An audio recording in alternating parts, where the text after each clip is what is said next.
On today's video, you guys smash the like button on the JWM versus DSP video, and it is my time to reveal to you why Richard and Julius Caesar, JWM2, made it to the top 4 of OSIRIS League Season 2 using these two commanders as our primary garrison commanders. In this video, I'll explain to you why we did it, show you guys the talent tree of Richard, and give you guys some motivation on how you need to change your mindset to be able to make it deep into the OSIRIS League without having the top tier commanders, the best VIP points, and all that good stuff. So sit back, make sure you're dropping a like on the video, and let's go.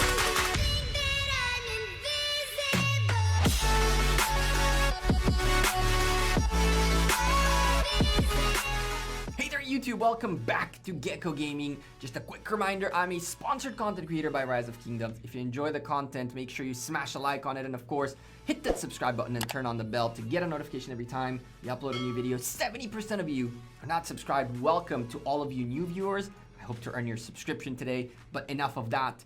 Julius Caesar as secondary, Richard as primary, was JWM2 garrison go-to choice that got us all the way to the top 4 of OSIRIS League Season 2. Let's rewind a little bit and explain to you how this happened. JWM2 was established right before OSIRIS League Season 2. I believe we played 3, maybe 4 arcs before OSIRIS League started. This was a group of JWM players who wanted to play at a kind of competitive level, not thinking we'll get to the top 4 per se early on, but folks who wanted to try to get into the playoffs and so forth and so on of OSIRIS League, knowing that we don't have the best VIP levels, the best commanders available, tons amounts of troops that you need, and all that good stuff that would have qualified some of these folks into JWM main. By not having a huge set of the most important commanders, JWM2 started at a huge disadvantage. Now, this is a big shout out to Dazai, who came up with some of our strategy as well as really managed the team with the help of Julius and Waruko, who were the 2 other lane leaders in the team. This team had to figure out alternatives for how to hold on to buildings without having the best defensive garrison commanders out there. You guys know who I'm talking about. You want to have a Charles Martel available, but also a Constantine expertise. And quite frankly, up until OV finals in Season 1, nobody even looked at Constantine. And then some folks expertised them, some didn't, some got him to 5.5.1.1. But more often than not, having all the Constantines and Charles Martels available that you need to defend with infantry is not necessarily a thing. And nowadays, Artemisia coming up in the world of Garrison, and you guys definitely want to smash a like on the second JWM versus DSP video to unlock her expertise video and all the talent trees and all that. Card up on the top right for that. Most folks don't have her yet, and to have her is one of the best defensive commanders for a specific rally against Takeda, but she's not that fantastic against a lot of other things. So JWM2 had to figure out an ingenious way to use the commanders we have available for our advantage. Now, this was not invented by JWM. I believe more alliances in OSIRIS League use this pair of commanders, or at least knew about this. But the bottom line is as such. Let's start with the secondary commander first, which is Julius Caesar. Julius Caesar is a gold key commander. He's also in the early game in Mightiest Governor, if you were someone who was doing that at the time. I personally wasn't, but he is available there.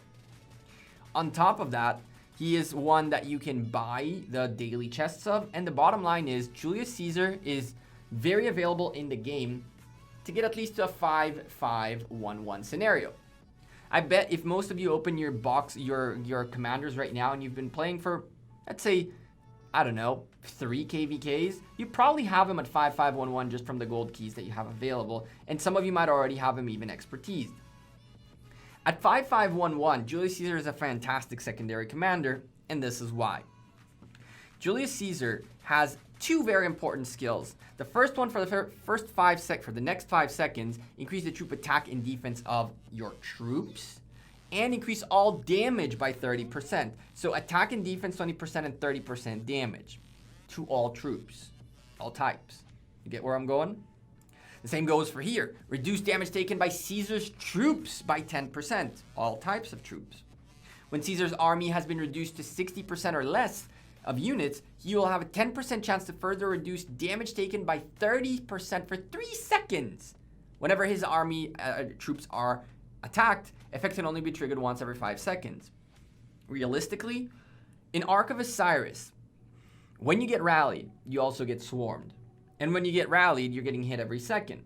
Quite frankly, I've looked at reports and I can tell you that this thing procced more often than not. When you have only 10% chance, but so many things are hitting you at the same time, you're gonna get this to happen 3 seconds every 5 seconds. It was actually crazy.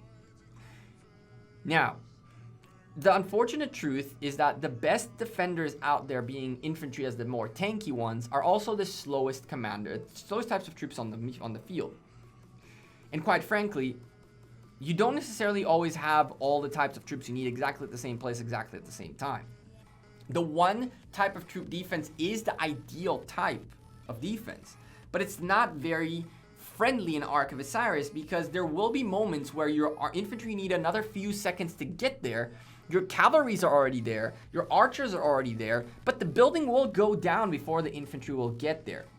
And so in Ark of Osiris, your enemy is the time, not the enemy, not the other team, really. Your enemy is the time, not the enemy. Wow. Your enemy is the time, not the opposition. Time is what you're trying to kill as well as gain. You want to gain points in the least amount of time as well as stop your opposition from gaining points. And the way you do that is by ensuring your building remains yours no matter what. And that includes multi-type of troop garrisoning. You do want to have perhaps more infantry than anything else. But if you ask me, I would rather stick some cavalry in there and wait for my infantry to get there and then swap than not. However, in defenders like Constantine, like Charles Martel, like Artemisia, as soon as you put mixed types of troops in, they lose a ton of their goodness. And Julius Caesar is one of those commanders where he actually gets better with mixed troops. Because it doesn't matter. He hits everything with this. So this is why Julius Caesar was the secondary commander. Now the primary was Richard indeed. Richard is a tank. That's what he's meant for. And quite frankly, it's the first commander you get in the game.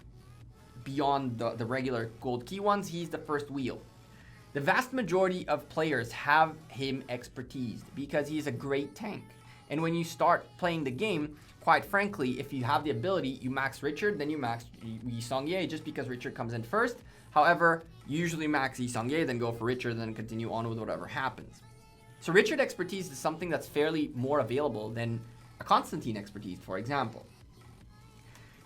Richard, as a tank, is an infantry-geared commander. And so, you need to set up his talent tree to not be that infantry-centric, but rather defense-centric.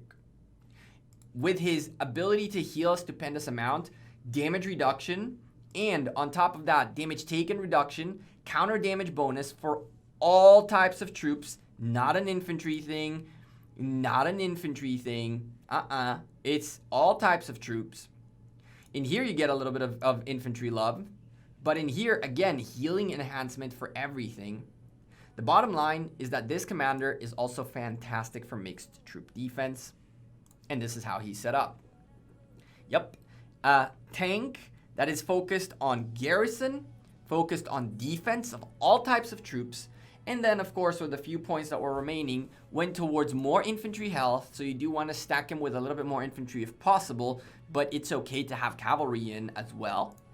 You have in here, increased defense of all types of troops by 6% once you're below 50% health. All types of troops, very important. And up here, you have increased normal attack damage for everything. It's not infantry. So the idea here is to have all of these reductions, these defenses, all of these things that will essentially hold the fort for as long as humanly possible. By setting up your Richard like this, I mean, you're talking skill damage taken reduction, you're talking about increased damage dealt, you're talking about increased damage decrease the damage taken by the garrison. It's just, all you do is mix types of troops, get this guy in there with Julius Caesar, and just hold. In Ark of Osiris, it doesn't matter how many losses you get. It doesn't matter anything, so long as you can either heal, which we had to do quite a lot of, or just leave those troops there and eventually they'll come back. The name of the game in Ark of Osiris is hold, hold, hold for dear life. And with Richard and Julius Caesar and mixed troops, you can hold on to buildings for a very long time, especially with this build. Now, my Richard doesn't even have that great of a gear. He's okay at best with his gear. And yet he managed to hold the enemy's desert altar for as long as possible. For some times, we held the enemy's desert altar for a very long time. After Zing's cavalry rally just smashed the building, he was in there. Zing swapped to this, and this held onto the building for a very, very, very long time. And it happened in multiple marches where we held the enemy's desert altar for over 3 minutes. We took points away from them with this. Now, before we wrap up this video, I want to encourage you guys to think outside the box. A lot of folks look at Osiris League and look for meta, or better yet, the most effective tactics available, and they pretty much mimic what other teams do. As a matter of fact, the champion of Osiris League Season 2 HKL in the Horus realm said, we started by mimicking other teams. They said that in an interview that they did with us.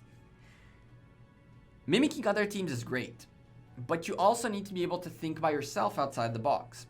Take some time, look at the commanders you have available, your team has available, and try to come up with smart troops, marches, and combinations that make sense for what you have available. It makes no sense to want to have a great infantry defense but not have the great infantry defense commanders. It just makes no sense. What you should be doing is stop looking at what others do and try to think outside the box. Use regular arcs to test things. Use regular arcs or arc practice to test combos, to test effectiveness of things. Use your best commanders as like a reference, and then try to mimic that with more available commanders that are less good. I would love to have Constantine expertise, but I don't have them. And I'm not an infantry player who has them. But I had Richard, and I had Julius Caesar, and I did fantastic holding on to buildings. Granted, Attila Takeda destroys everything, and it was very hard to hold against Attila Takeda, but we did hold against Attila Takeda quite a few times. And so, the bottom line is, first of all, the talent tree available once more for you guys. This is what you guys are here for. But I urge you to try to think outside the box. Be creative. Find and craft the new meta yourselves. It's very, very, very doable. There are plenty of commander combos still out there that haven't been tested, haven't been used, and are very underappreciated. You guys now get to use Richard, Julius Caesar, and I hope to see a lot of those holds in Osiris League, as well as Ark of Osiris's that we'll cast in the future. Season 3 of Osiris League will look much more interesting with these kinds of garrisons. I promise you will see them there. And if you find something better, good for you. That's what you should be doing. For now, I'm Gekko. I'm out of here. Thank you guys very much for watching this video. If you found it informative, helpful, useful, enjoyed the content, make sure you drop a like on the video, and of course, subscribe to the channel down below. And yeah, what can I say? I hope that this will encourage you guys to try to think outside the box, to utilize this build, to utilize it anywhere you feel like he is comfortable for. I'll tell you that this is not a great build to hold on to Alliance Fortresses. You saw that in the video that you guys liked. This was what I was holding with, and it was just a killer. But it holds fairly well. It just hurts really, really bad. And in Ark of Osiris, it's a great mode where that hurt doesn't matter as long as you're holding for long. I'll see you guys sooner rather than later. Appreciate all your continuous support. Appreciate all your feedback. And thank you for 25,000 subscribers. It's the beginning of what I hope to be my dream one day realized, of making content, not only of Rise of Kingdoms, but content in general out there for you beautiful people. So thank you for all the love and all the support. Shout out to every single one of you. And I'll see you sooner rather than later. Take care. Peace.